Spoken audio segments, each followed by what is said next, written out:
All right, welcome to the show. This is the Weekly Jargon. I am Jose Rodriguez. And Rohi Zachariah. And today we're talking about permits, right? Licensing. So many permits.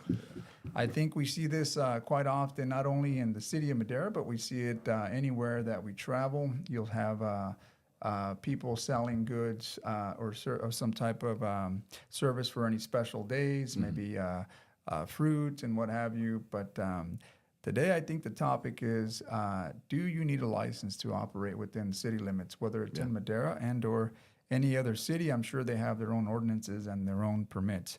But before we get started on this hot topic, let's go ahead and get to the box. There are some questions that we like to answer weekly. Let's go for and it. Rohi and I have fun with this all the time because they're random questions that we pull out. If this is the first time you're viewing in, know that we're going to pick a random question, and then Rohi and I will have an opportunity to answer that. But if you're viewing for the first time, feel free to comment and tell us what you think and how would you answer this question. So with that, we'll go ahead and go straight to the question. Rohi, this is for you. Okay. Have you banished anything from your diet after seeing the number of calories on a menu? No. I will say that there are times when I will look at the menu at some of these places, and I won't say them for maybe legal reasons, but a single meal could be like 1,400 calories, and all I can think is that must be a lot of goodness in there. So I will not banish it, but I will be conscious about what I'm eating. So and you know that I think that's a good way of putting it. Obviously, sometimes the more calories, I think it has a better taste. Sometimes because there's more either fat or carbs included in that. But obviously, when you look at the amount of calories, in my case, I think I can use them. But nevertheless, they're not always the healthiest of calories. So have I banished? I think over the time as I get older, obviously you want to have a better healthy diet. So there are several items on the menu that I have banished for good. And, well, I wouldn't say for good, just in moderation. You limit moderation. them. Yes. Okay. So if you're watching us for the first time, again, the question is, have you banished anything from your diet after seeing the number of calories on a menu? And I'm sure there's many of you out there that are saying, you know what? It's probably this food and probably that food. And others, no, probably not. No need to, right? But anyhow, join us and, share your comments. We'd love to hear from you. With that, Rohi, we'll go straight to and dive into our topic today, which is, are you required to have a license to operate within city limits, whether it's here and or any other city, right? I mean, I'm assuming that most cities have their ordinances when speaking about licensing. Yeah. So this is actually, for us, having the 4th of July event around the corner, I'm in charge of getting a lot of the food vendors and everything going. And I will say that I'm still surprised on how many people are confused by licensing, because it can be a little bit of a confusion, because we'll always ask them, do you have your license? Oh, yeah. I have my business license. No, but do you have your mobile license? And you can see there's always that hang up of like, what do you mean? Like and like, we were talking about before the show is there are so many licenses that you're required to have to be completely compliant that some people might not know all the things they have to get and navigate. And it takes somebody like me just starting to ask the questions to say, hey, do you have this and do you have that? To find out like, no, you don't. Okay, well, this is the process of how you got to get it. And this is what we need. And this is what's going to cost. And also trying to get to see maybe how long they've been operating without that license. Maybe they've got that initial business license and assume that's all they needed. And, we're off to the races operating maybe throughout our city or, some other city. So, when we look at, for example, garage sales, right? Yeah. This city certainly has a ordinance regarding garage sales. Correct. And I believe you can do them on the first weekend of the month. Yeah. And only, obviously, that one weekend, right? I mean, and obviously that's the day that you go around Madera, and you'll probably find several places that are hosting a garage sale. Yep. And I have to tell you that I've probably had one or two that I've done since I lived here at my home.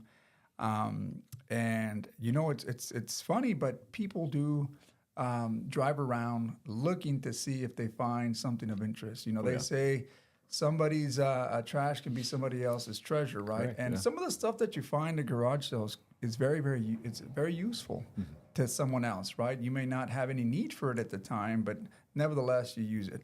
But again, there is structure on how that's operated. It's not like you have garage sales going on every week, or at Correct. least I don't see them other than the first weekend of the month.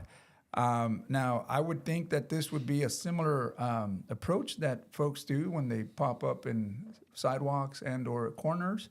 And the question is, are you required to have a license? Yeah, and I think that's where you get a lot of the frustration. You know, seeing some of the comments on social media about some of the recent events that happen.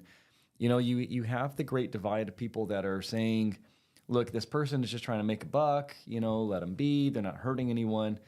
And then you got the other side. You know, business owners like myself that are saying, "Well, wait a minute. You know, I have to have a license. I have to have insurance. I have to have all these things." That, you know, rent, you know, everything that goes into it. Obviously, that person can be more competitive than I can because their overhead is so much lower. They just have to get the product, go sit out, you know, hang out for a couple hours on a Saturday or Sunday, and it's all pure profit. Plus, they're not collecting sales tax. They're not paying sales tax. They're not paying any taxes. There's just money in their pocket, you know.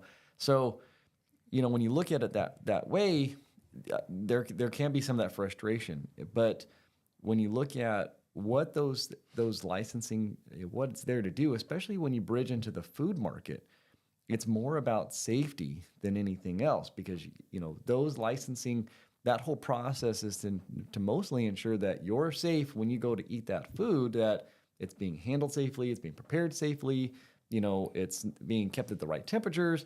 And somebody who doesn't have that license or isn't aware of the state requirements, who knows what you're getting? You're rolling the dice, you know. And I think, you know, when I look at, for example, these pop-up people that sell, I mean, I look at the swap meets that are available on, I believe they may still be available on Wednesdays and Sundays, right? correct. And when you walk in, obviously it's a little organized. There may be some people that are not always in favor of that because obviously the city doesn't really collect a lot of that money. That's done in a state district arena there, right? Yeah. That's owned and operated, but I'm assuming it's someone that leases that space. Correct.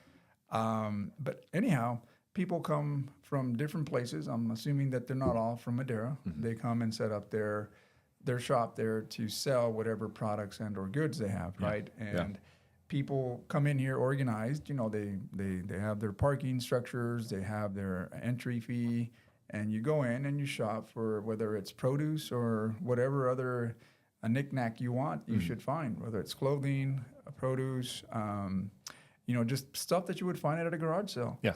But it's there. It's contained, and I find it somewhat organized. Now, when we talk about vendors that are probably out on sidewalks, maybe selling flowers and what have you on a special events.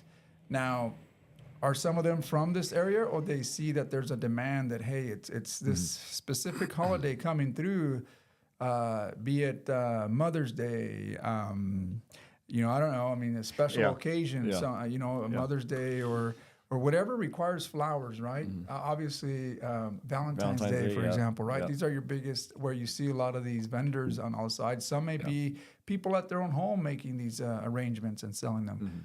The question is, are you required to have a business license to operate that, right? Because you do see some flower shops that have to operate a building overhead, and like you said, have to pay for their business license and all other aspects of overhead to operate that business.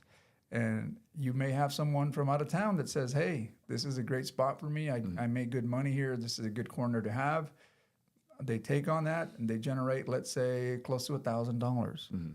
I think to your point is that those $1,000 are not, they're not generating any sales tax, and most likely that money's not staying here. Yeah. On the flip side, though, if you have someone that is taking the $1,000 and maybe spending it here, does that soften your view on how that, or should they all follow the same approach. So I think again, if we separate the idea of the food safety out of it, if we just look at, I guess the concern is, for one, the issue is that yes, you're taking $1,000 that would have gone to the flower shop that's in that is in business, that is paying those licenses, and what people don't understand is by giving it to, for instance, that flower shop, you're able to have an established business be there, a retail business, and when you start taking that away, well, at some point, like what's already happened to the flower shop around the corner, is at some point those people just give up because they say there's no more money left. All these other people are taking it away from their market share, and then they close up. And then what you have is residents go, well, why don't we have a flower shop in Madera? Because you didn't support it, And I think that goes along the lines with any kind of industry that you look at. I mean, if you're taking that $1,000 and you're taking it away from a retail establishment, they're not going to stay there. They're just going to leave, and now you're going to be handed with the whatever you kind of get on the street vendor side, and just kind of have to be happy with it. So I know, and why I say that is because there's always a push.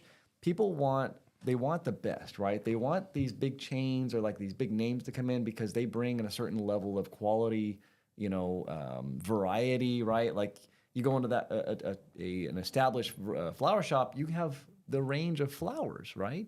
Where if you go to the street vendor, it's the two that you get to pick from their bucket.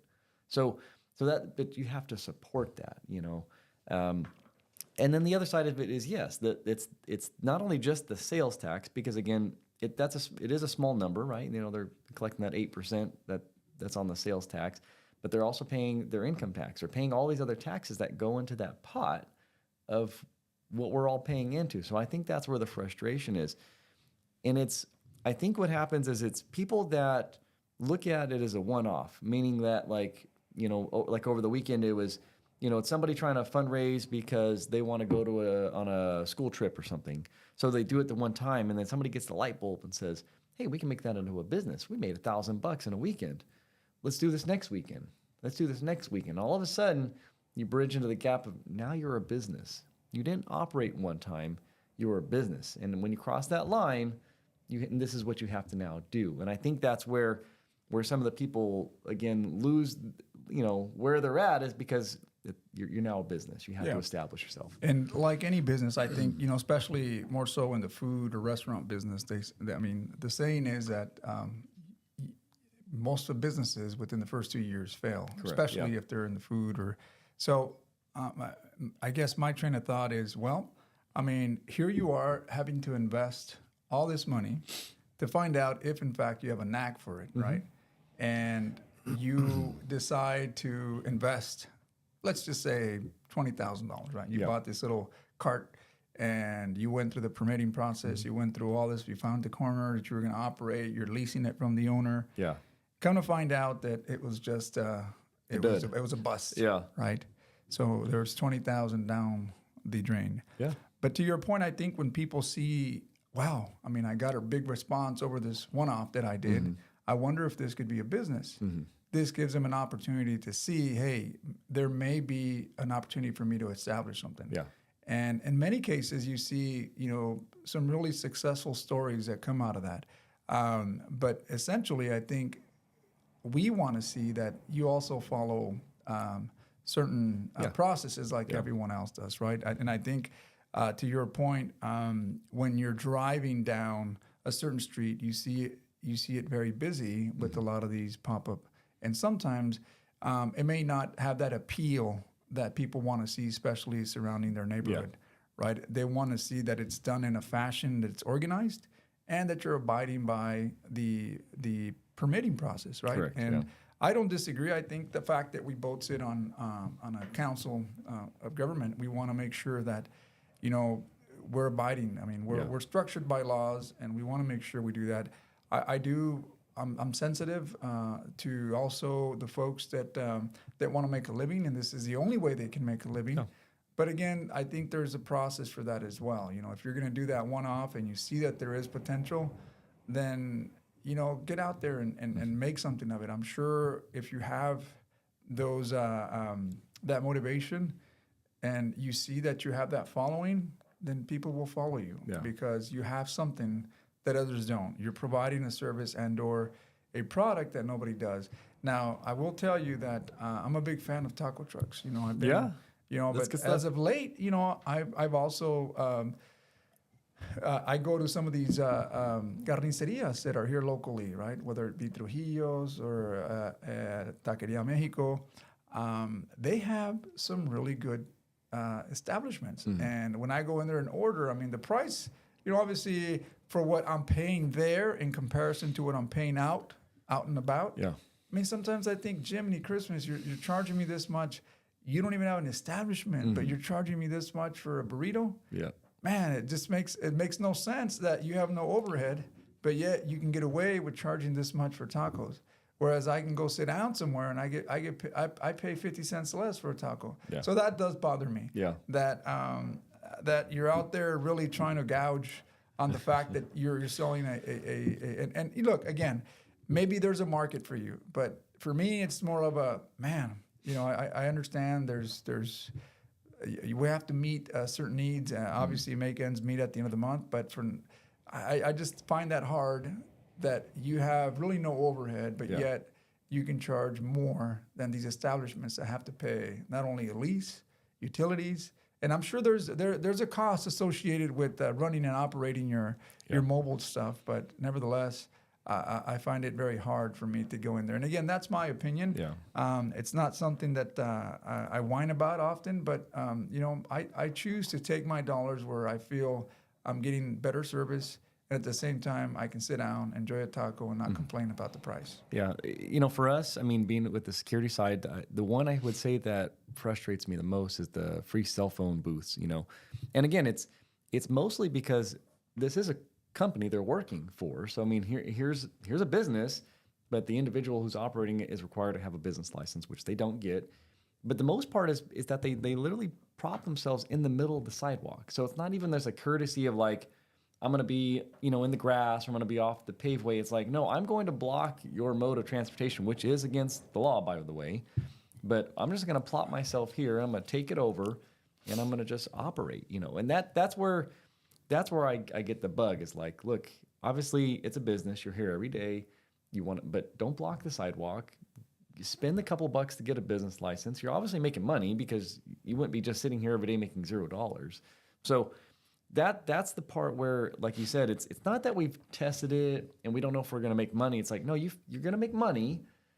So now just do the next step and just become legitimate. And then, okay, you know what? We'll leave you alone. And maybe it's a matter of just informing how the process. Sometimes I believe that people feel that the process is so onerous that they may not want to jump into this business venture, right? Yeah. Well, I need to go through planning. People, and at times people would say, well, shoot, once I step into that counter, I'm lost, right? I don't know what to do. Where there's a process, and I think we can also do a better job, right? I mean, we can always do a better job of facilitating a process that's a streamlined, especially for certain types of applicants, right, and permits. But the city does have an ordinance to follow, and it really lays out exactly whether outdoor sales, mobile food vendors, special day events. So it's all listed there in the ordinance, and I believe it lays out what falls under these categories, and of course requiring a permit.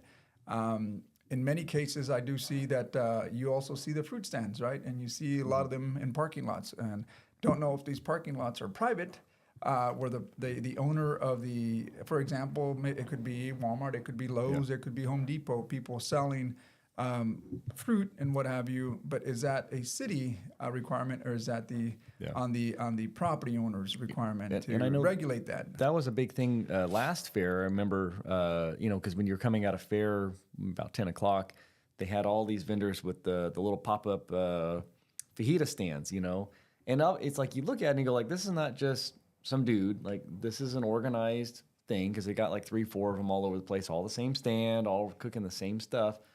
But there was a big response because, again, obviously law enforcement code is there, but the fair, and they came out and kicked and, basically tossed their food. and people were all upset, like, hey, how can you do this? They're trying to earn a buck. And it's like, no, these guys are a business. And again, it's food has that, for me, has that barrier that says when it comes to food, it's got to be the highest standard, because this is public safety. You know, where are they going in the bathroom? Where are they washing their hands? Where did that food come from? How are they preparing it? You know, things that people just assume, well, I know that guy, you don't want to get it from this guy, but this guy is okay. Well, no.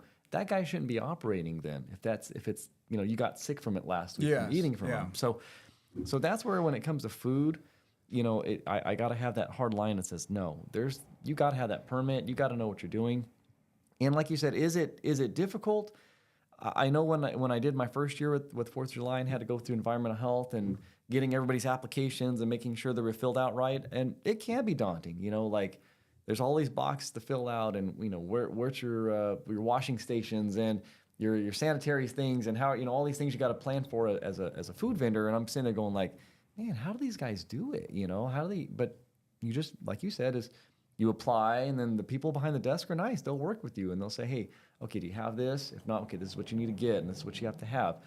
But it will seem scary, because that first day of legal operation, it's going to cost you a lot to be legitimate. You know? Yeah, no, of course. And I think that's probably where you see the intimidation or fear of wanting to pursue that, because it's easier to get a slap in the hand than it is to go through all this other stuff. Well, I didn't know. Yeah, exactly. I didn't know. Well, I mean, if you're going to operate, again, I see this more so aggressively with fruit, and sometimes in these parking stalls, where, I mean, it's very easy for anyone to say, well, do I need strawberries? You know what? Maybe I do. What's the cost for that strawberry box there? Yeah. Well, it's 10. I'll give it to you for 20. Correct. And see, unlike for example, the grocery stores, a lot of times you can negotiate. Yeah. Right? Well, Yeah. and I think a lot of times, I mean, I can't say that I'm not guilty of it, because it's convenient sometimes. You know, you're going down the street, you see this vendor,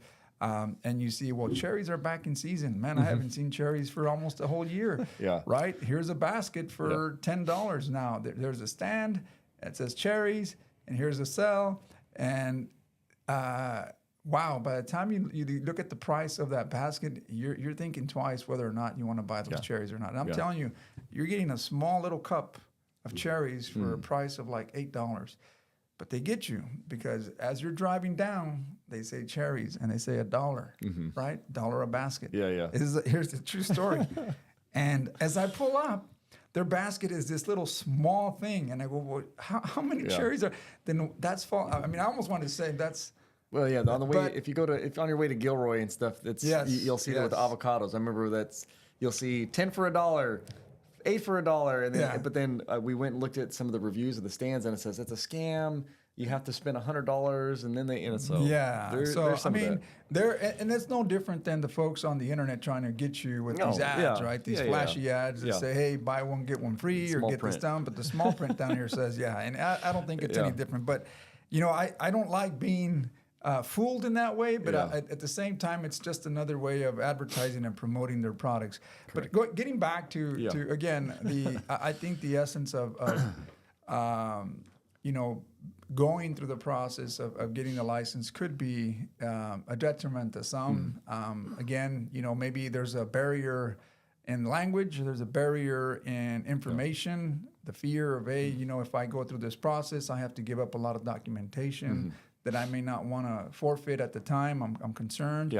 You know, status could be an issue there. But nevertheless, there is money that's probably leaking that could be utilized for, like you said, sales tax. And so that people know, we heavily depend on sales tax here in this community. It's one of our bigger sources of revenue that comes into our city. And by far, anything you spend in this city, it comes back here to the community, whether it be in a form of supporting Measure K, which is our public safety measure, Measure T, which is our transportation measure, and our retail sales that we utilize here for our operations of many different things, right? So I feel like, you know, to your point, I think it should be fair for you to want to get out there and get a license, and you're required to get a license if you're operating in this fashion. Yeah. Yeah. I mean, again, and that's where I think that the message needs to be is understood is like, again, going back to that flower shop or that restaurant that's, operating in a retail space is once they give up, I mean, those guys are paying their licenses and their sales tax and everything to us and to the state. Once they're gone, and now you're relying on all these other little mom and pops, pop-ups that are not paying those taxes, that's that huge loss. And you'll say, I know you kind of asked, like, what if they're spending that money back into our city? I mean, that would be a really great idea.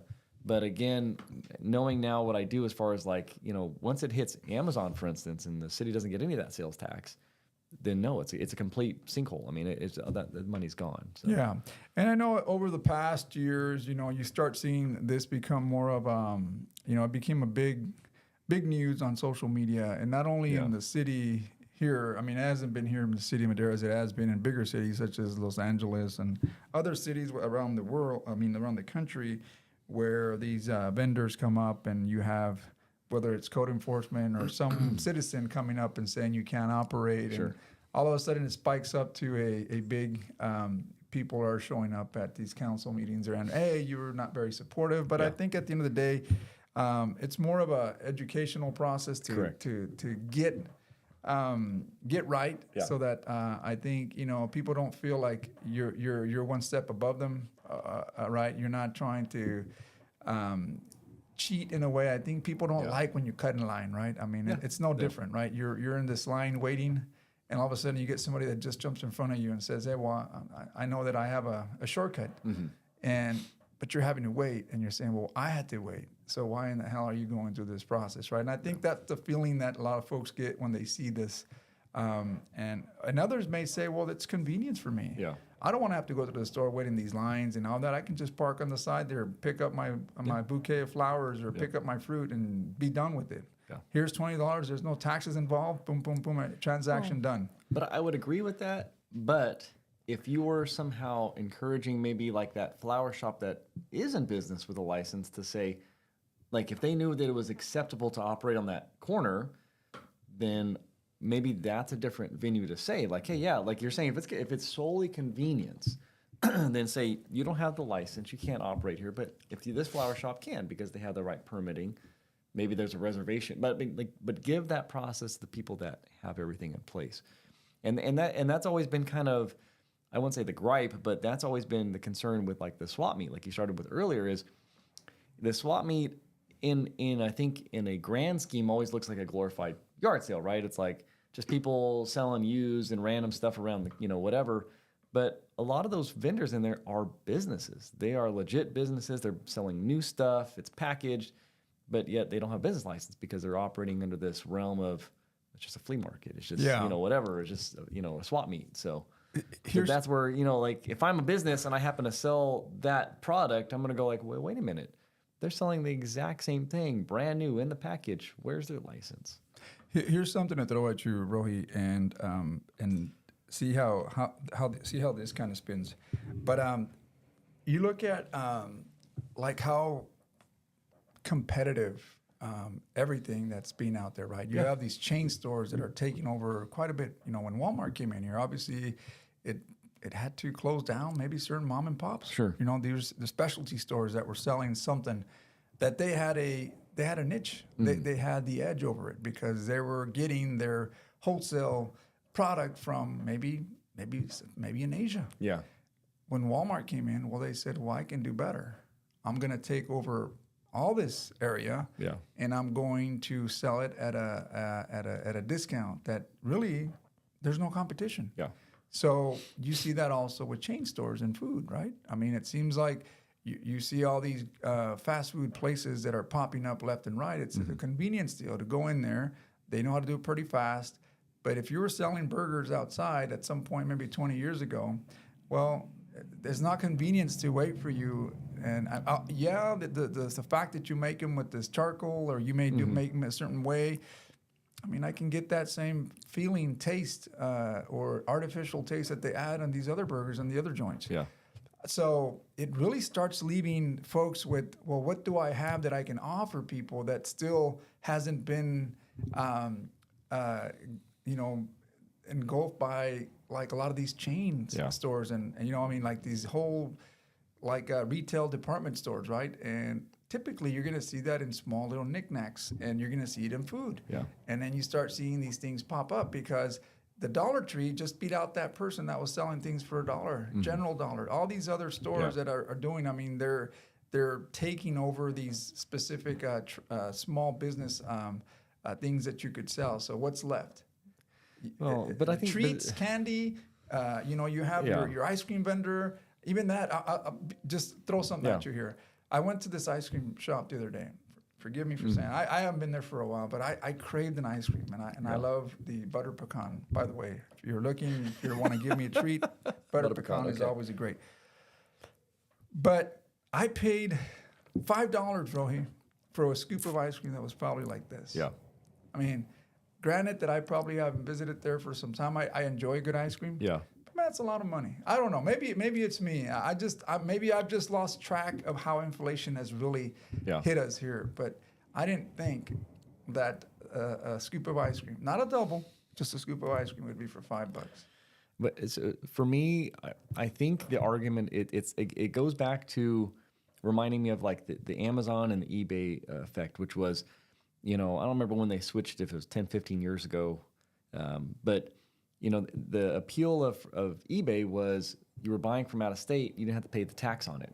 So people would just look at it and go like, well, this is $5 here, this is $5 here, but I save 8% on my sales tax. I'm going to buy it from eBay, right? And when eBay started collecting the sales tax, I don't think it slowed the business model. Like I think people still bought.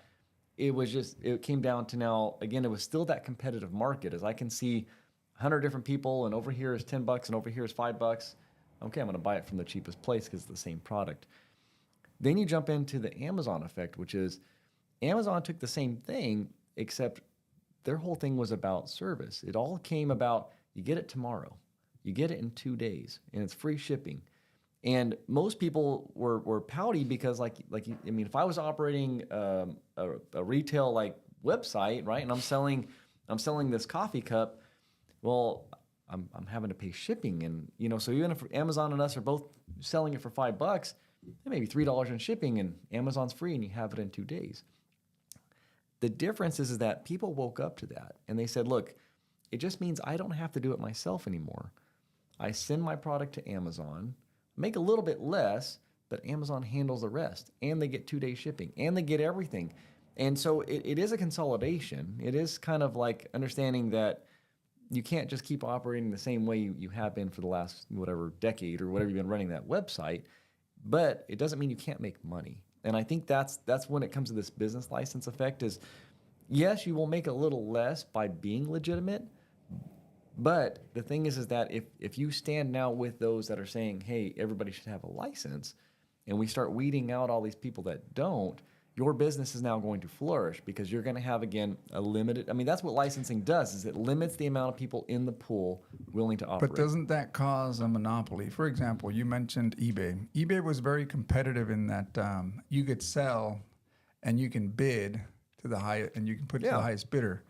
When Amazon came in, that obliterated all that. But you're not buying from Amazon. That's why it's not a monopoly, because you're not buying from Amazon anymore. Amazon requires, because they have such a big market share, that if you want to sell with them, this is what you have to do to partner up with them. So in a way, you're actually, I'm not saying it's a, I can't Yes speak. and no. There's some different back speak ends for, to that. for Amazon in that fashion, Yeah. but it was the same thing with books, right? Because that's how they started. If you want me to showcase your book, here's the agreement you have to have with Amazon. Yeah. And same thing. I mean, you don't read the fine print, but terms and conditions of whatever thing that you sign, whether it be Amazon or anyone else, you're going to have to agree to that. I'll agree to disagree, because I'll tell you an example of that. But I'll finish with this, is that now Amazon can control a big, huge market of different types of products and or vendors, right? So it limits that person that wants to, has a special unique product and or service, like, you know, they haven't really got into the food yet. They can't deliver the food that quick, like DoorDash or something, right? You have DoorDash that does it for you, right? And that becomes,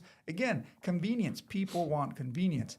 So when you see these pop-ups, they're not doing it because of, you know what, I'm just going to try to do it. They Yeah. do it because they know there's a demand for it. People will be attracted to whether it's the ice cream, whether it's the mobile guys selling some flowers, fruit, and maybe some other stuff out there. Because you're missing the word is called distribution. Okay. And that's what Amazon has mastered. Like what I was trying to say is, so last week, week before, I had to buy a hard drive for our office, right? Amazon had it at, I think it was like $300 something. Newegg had it for less. So I said, well, I'm going to go to Newegg.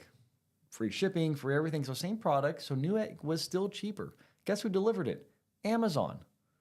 Because Newegg knows that they can't distribute. They don't want it because again, the minute they make a box and ship it out, you have to pay for it. So they've already set up with Amazon. It's in Amazon's warehouse. They have it there, but they're still selling on their front end. They're still collecting the majority of the money. Somehow they're able to just trigger the sale to say, okay, Amazon, now you ship it for me. You know what I mean? So I think people are getting masked by the idea that you're buying from Amazon when vendors are actually just using Amazon as a distribution point because they can. That is their key selling point to all these vendors is if you use Amazon, you can partake in our business model. And that's it. I mean, and that's bottom line is that is an exact way of what, I hate to say the word monopoly, but you're actually consuming all these other and consolidating all these others. But my point is to go back to the flower shop because I don't want to focus on that. Is if the flower shops had a distribution to master better than your corner vendors, they would annihilate them, right? If they said whatever they're charging, we're going to charge and we'll deliver it to your house. Why would you? The corner market would go away. Guess what? They wouldn't make any money, and they would just naturally dissolve themselves. And I think that's where I hate to say it's business warfare, but that's what you have to do. Well, that's what capitalism is. It's a competitive edge. You know, what are you providing that's cheaper, a better service, and again, that's what gives you the competitive edge. But anyhow. You know, this is, again, a very interesting topic. Again, I think we just wanted to highlight the importance of, you know, do you need a license to operate in cities? And I know that here in Madera, we do have an ordinance that spells out everything that's required when you're selling a product, a service, food vendor, mobile vendors, whatever the case may be, especially if you're doing it within the city limits. I'm sure the counties and other cities surrounding us may have their own. But look into that. If you have any questions, please reach out to us. We'll certainly, we can drop a link for you and let you know what the process would be if this is something that you're interested in. With that, Rohi, I think we are reaching now at the 38-minute mark. Any last comments that you want to give up? Okay. So if you're watching us, please like, subscribe, and share. Thank you again for watching the Weekly Jargon.